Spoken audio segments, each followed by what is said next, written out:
two ladies had to make it really snappy for you to have the crypto. Yeah. So I hope you have good news for us from the crypto. Well, you did mention not an easy time to be in public office, not an easy time to be a trader in this market. Also, with all the IMF was forecasting yesterday. Yes, I mean we have IMF everywhere this morning. It's all about the IMF right now. Exactly. Yeah, and we see the market has reacted to that. We see its extreme fear today, 20 points deeper into extreme fear. We had extreme fear yesterday, but it's deeper today. Now, let's look at the market cap quickly now.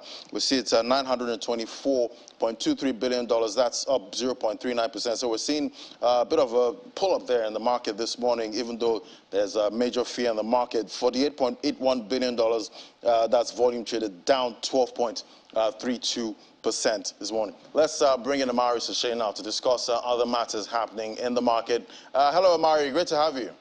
Hey, great to be here.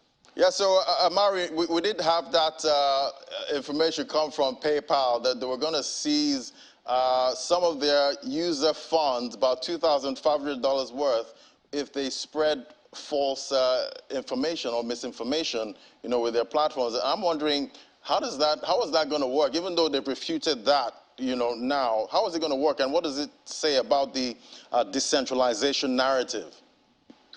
So first they refuted that, but keep in mind that they keep all the team and all the people that came up with, those proposals and that put them out there. And so even though there is a backlash and they back it down, the same people are still at work there and they think that it's okay, right? So it's probably gonna come back in some form or another in the coming months.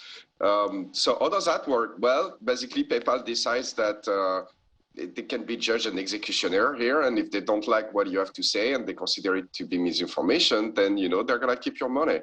And this is what this is the danger of custodian solution. As we have moved to more and more electronic payments, all life goes through custodian, right? So custodian meaning party that take ownership of our fund to move them back and forth. So PayPal is one of them, Visa, MasterCards, the banks, all those people, they're custodian of the payment. And well, that's a big problem, as we can see, right? Because as cash is disappearing, those custodians, they have less and less competition, and they can do pretty much whatever they want. And as a result, our money is not our money anymore, right? It's PayPal's money in some manner, right? Because if they don't want us to have it anymore, then, they just keep it, and that's the end of it.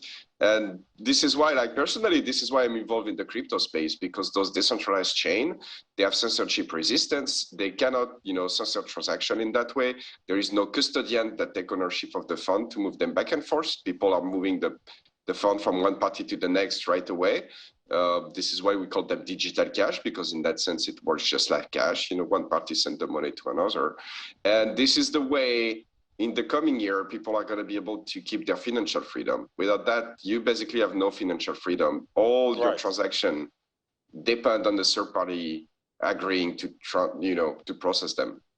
Yeah, and but quickly now, we had that Binance chain, pause. That also happened. They had to pause their chain. And I'm wondering, is it safe if you can just pause a blockchain? Well, there are different kind of blockchain. Maybe that's something people are not quite aware of, but some of the blockchain are decentralized, like Bitcoin and Litecoin and eCash, and and in that case, the founders or whoever work on the blockchain, they cannot pause it, they cannot decide what transaction goes through or not. And then you have chains that are not actually decentralized, right? They use a similar technology, but they use it in a different way. And Binance Chain is one of those chains. So Binance Chain is controlled by Binance. And if Binance decide to pause the chain, then they can, right? And recently they had a problem with the bridge, and it was costing them a lot of money. And so as a result, they decided to stop the processing on that bridge and stop the whole chain. Right. And anyone who had money on that chain, so their fund being frozen on there. So people need to be careful. It's not because it's a blockchain that it's decentralized and everything. They are blockchain that are, such as, Bitcoin, Litecoin, Ethereum, eCash, for instance. Okay. And corporate chain, they use a similar technology, but in a different manner, and they are effectively under control of whoever operates the chain. I guess it is the battle of the chains, Amari. Thank you so much. I'll catch you again next time. Have a great day. Thank you. You too.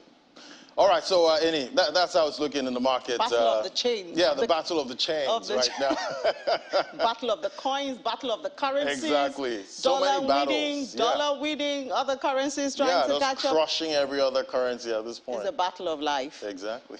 Thank you so much, Laddie. Thank you. See you at 1:30, Business and Corporate. And you do have an unfinished conversation with Juliana. Exactly. We'll get to that.